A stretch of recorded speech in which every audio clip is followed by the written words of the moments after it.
আজকে আমরা চলে এসেছি কামাখ্যাতে। বাজে এখন ভোর 3:05 আর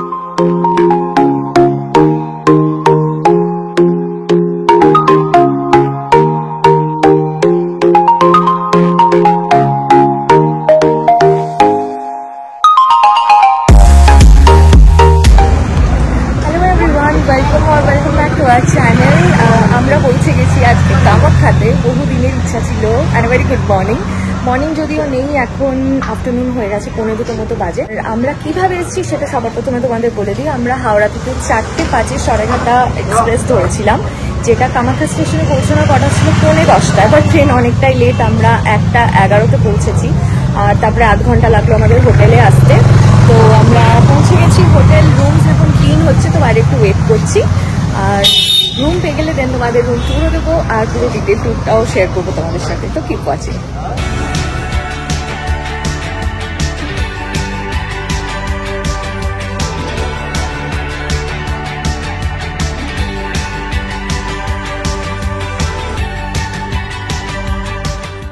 আমরা দুটো রুম বুক করেছি, একটাতে 3 জন থাকতে পারবে, একটাতে 2 জন থাকতে পারবে। এই রুমটা 3 জন থাকার মতো। এখানে একটা ডাবল বেড আর একটা সিঙ্গেল বেড রয়েছে, আর এটা পার নাইট চার্জেস পড়েছে 3200। ডাবল বেড রুম চার্জেস হলো 2500 টাকা পার নাইট। আর এটা কিন্তু একটা পিওর ভেজ রেস্টুরেন্ট। মেনু কার্ডটা আমি দিয়ে দিচ্ছি, তোমরা চেক আউট করে নাও।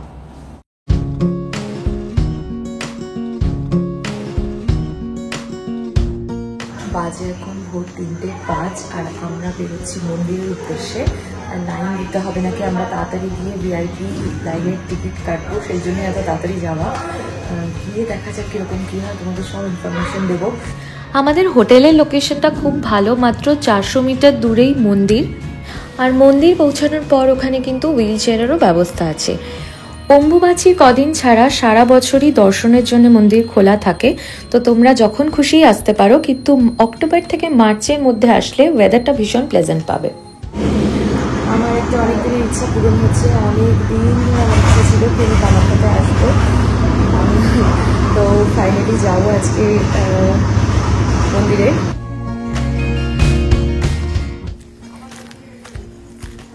পুরো অন্ধকার। হ্যাঁ আসছি, সারা রাস্তাতে কেউ নেই, পুরো খালি রাস্তা। আমরা যাচ্ছি হেঁটে হেঁটে।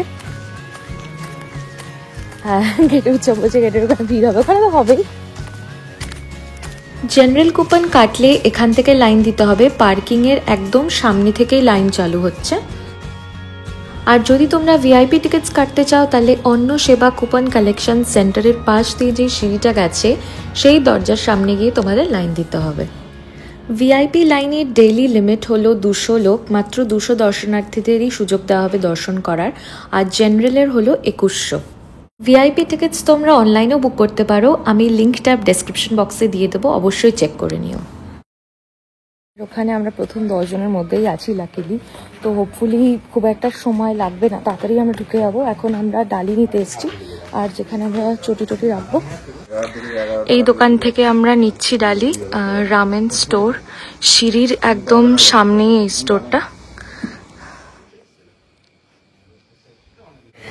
ডালি আমরা নিয়ে নিয়েছি। টাইম আমাদের কাছে প্রচুর, এখন অনেক টাইম আছে, 3:40 বাজে। যেখান থেকে ফুল মানে ডালিটা নিলাম, সেই দোকানে বললেন যে 5:10 এই দরজাটা খুলবে, আর মন্দির মানে দর্শন চালু হবে 7:10 থেকে। তো এখনো অনেকটা টাইম আছে, গিয়ে ওয়েট করি।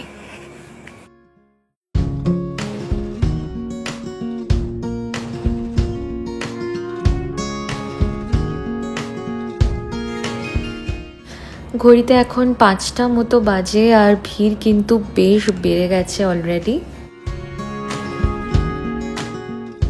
আর ফাইনালি 5:20 নাগাদ আমরা মন্দির প্রেমিসেসে ঢুকেছি। আর কীরকম ফিল করছিলাম সেটা ভাষায় প্রকাশ করা যাবে না। গায়ে লিটারালি কাটা দিচ্ছিল। আজকের দিনটা আমাদের লাইফে এমনি খুব স্পেশাল, মন্দিরে এসে আরও স্পেশাল হয়ে গেল। সারা জীবন মনে থাকবে আজকের দিনটা। দর্শনের টাইমিং হলো সকাল 7টা থেকে বিকেল 5:15। তার মাঝে 1টা থেকে 2:30 অবধি মন্দির বন্ধ থাকে। ভিআইপি টিকিট প্রাইস হলো 501 টাকা পার পারসন, বাট 10 বছর অবধি কিন্তু ফ্রি।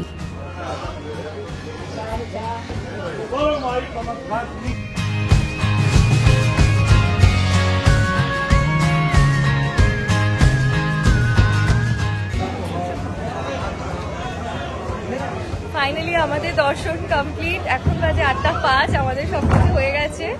ভীষণ ভালো দর্শন। অনেক এখানে ফোন বা ক্যামেরা জমা দেওয়ার কিন্তু কোনো ব্যাপার নেই, তোমরা সাথে করেই নিয়ে যেতে পারো, কিন্তু মন্দিরের ভিতরে কিছু বার করা যাবে না।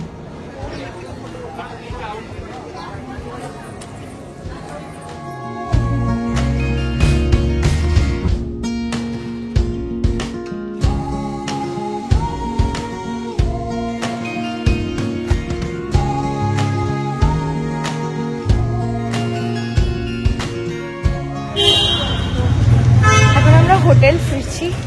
যেই দোকানটা থেকে আমরা থালি নিয়েছিলাম না, ঠাকুরের প্রসাদ, মানে ঠাকুরের জন্য যে মিষ্টিটা নিয়েছিলাম ওটাও খুব ভালো ছিল। প্রসাদ খেয়ে আমরা এখন যাচ্ছি হোটেলে।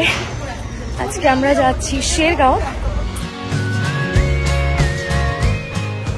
তো আমরা চেক আউট করে যাচ্ছি এখন হোটেল থেকে। আরেকটা জিনিস মেনশন করে ফেলে গেছিলাম, আমাদের ব্রেকফাস্ট কমপ্লিমেন্টারি ছিল, আর ব্রেকফাস্টটা ভীষণ ইয়ামি ছিল, খুব টেস্টি ছিল, খুব ভালো খেয়েছি। চাটাও দারুণ ছিল।